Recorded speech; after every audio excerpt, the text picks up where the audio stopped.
now present George Edwards in Frankenstein.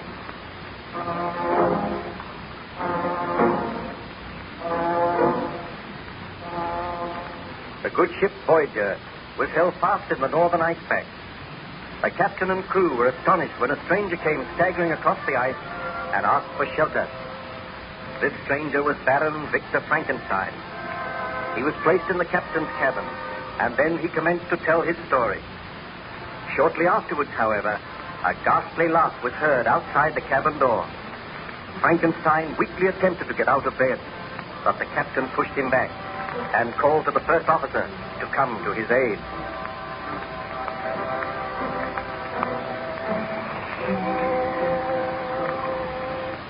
Captain Walton, you are condemning your first officer to death. A monster is out there. A blood-crazed, conscienceless beast. Oh, let me go. Well, we can't do.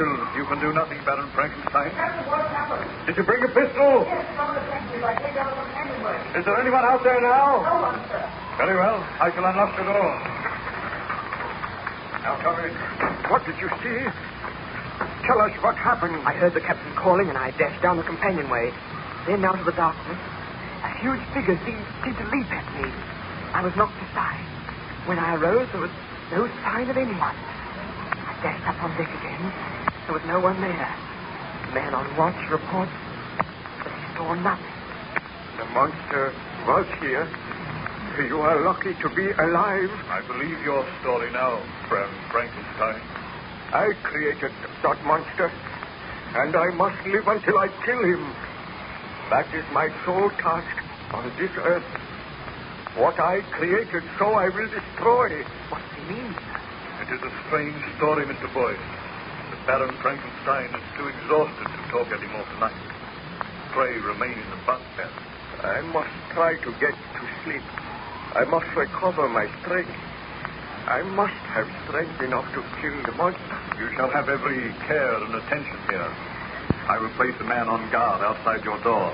I do not think the monster will return tonight. The storm has become worse. The blizzard is raging now. It would be difficult for anyone who lives out there. Let us trust that this monster perishes in the storm. I am to be called if any sign is seen of him. In the meanwhile, let me sleep. Then on the morrow, if I feel refreshed, I will tell all my story, Captain Walton. Very well, Baron Frankenstein. Mr. Boyce, you will go up on deck now, and you will arrange for 2 men to stand guard outside this door. I will share your cabin with you tonight. Aye, sir. I bid you good night, Baron Frankenstein.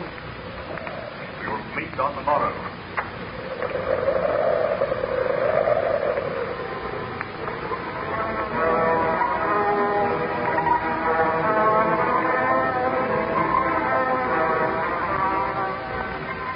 Surgeon tells me that you seem much better today, Baron Frankenstein. Yes, Captain, I feel much better.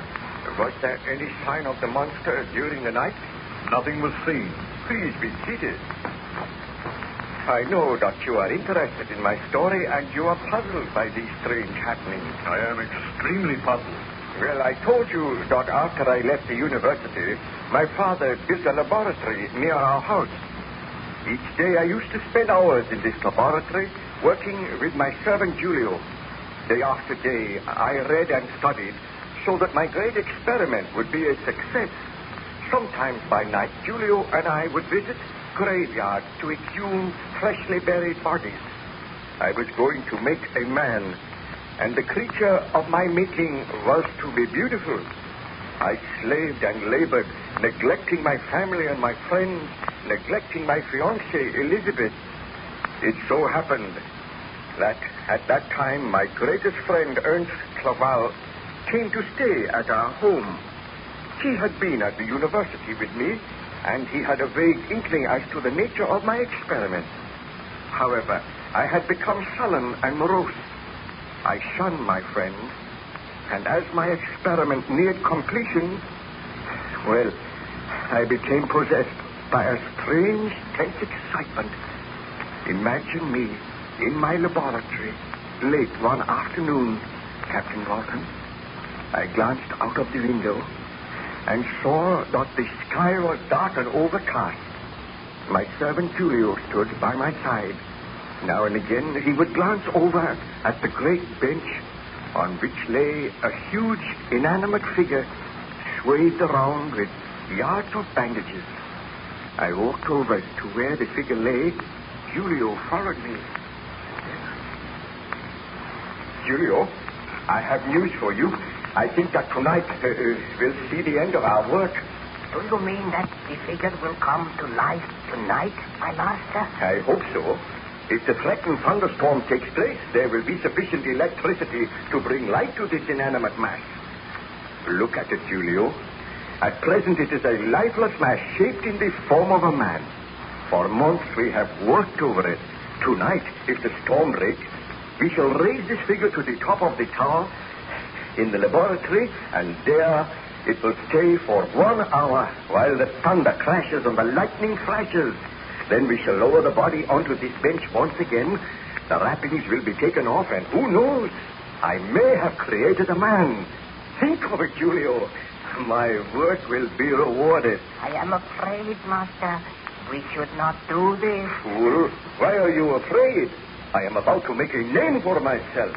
I will be the greatest man in the world because I have created another in my own likeness. Throughout the centuries, men have tried to do this, but I will succeed. I know it. You may not be meant to succeed. Who is there? It is Clever here. May I come in, Victor? Yes. All right, Julio. Unlock the door. Oh, thank you. I wondered if I might watch you at work. Ernst, the time is right now for you to share my secret. My experiments are almost at an end. I suspect the nature of your experiments, Victor, and I almost dread to ask if my suspicions are correct. Look on this bench. Tell me what you see, Ernst.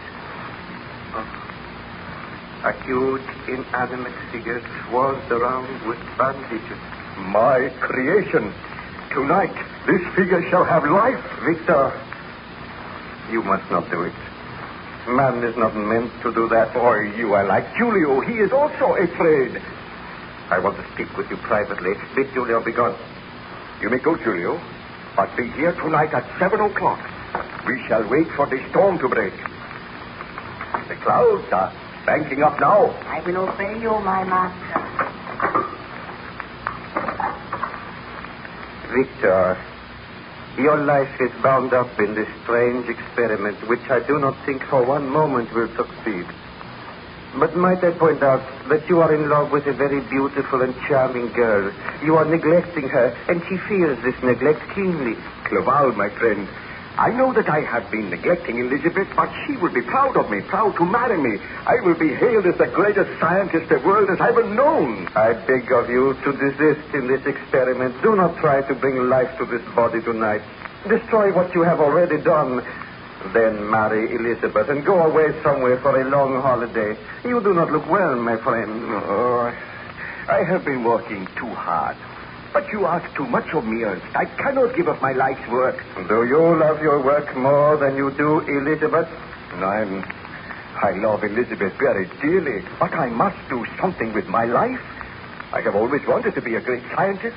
My discovery will revolutionize the world. It will be possible to make men. Do you not understand? It is not possible.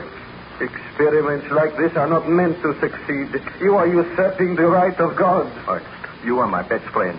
You cannot seriously ask me to give up this work. I am going to ask you to be here in this laboratory with me tonight to watch as I unbind these bandages from this figure and to know that my experiment has succeeded. Very well, Victor, since you insist. But I do think you should take Elizabeth into your confidence. Let her come here tonight. Oh, she will be afraid. We will all be afraid. But without wishing to dampen your ardor, let me assure you that I do not think this experiment will succeed. We shall see. Well, come with me now. Speak to Elizabeth. Tell her that you have been neglecting her and ask her to be present tonight. I will do that. We will go and seek out Elizabeth now. Well, Captain, I sought out my fiancée. I told her the truth. At first she was horrified, but gradually she became interested, and she consented to be present in the laboratory that night. After dinner, the storm developed rapidly. The thunder roared, and there were great streaks of forked lightning. Together, Elizabeth, Ernst, and myself went to the laboratory. There we found Julio awaiting us, and I led the way to the bench on which lay the inanimate figure. When we reached the bench... Well, my friends, I feel that you are about to witness one of the most extraordinary things in the annals of the world's history. Before you see a great inanimate figure entirely covered in bandages. By means of pulleys, Julio and I will raise that figure to the top of the tower, where it will remain for an hour. Then we will lower it, and I think the figure will have life. No, you cannot do it, Victor. You must not. I am afraid. Elizabeth, you said you had confidence in me. Will you promise me this, Victor? If the experiment is a failure, will you marry me and let us go away together? Never attempt to do this again. It is madness. I promise that if the experiment is a failure, I would discontinue all attempts. Now, does that satisfy you, Elizabeth? It does. Oh, do not worry, Elizabeth. I feel sure that this experiment cannot succeed. You hope it does not succeed, Ernst, but we shall see. The storm is at its height now. Come, Julio. Help me to place the body on the lift. Now, careful. Roll it over. Victor, I beg of you, do not do it. Quiet, please. Now, Julio, pull the ropes and I will assist you. Pull. See, my friend, the body is going up to the tower. There it will be exposed to the full fury of the storm. Watch. The lightning frightens me. But this is a dreadful storm. The body is in place now. It will remain there for an hour. We must be patient. We will wait here. And in an hour's time, I will lower the body, unwrap the bandages, and perhaps I will have cleared. Please proceed, Baron Frankenstein. Tell me what happened. I can tell you no more today, Captain. I am weary now, and the memory of the past upsets me. Please be patient. I will be patient. I will leave you to rest now, but I will return later, anxious to hear the remainder of your story.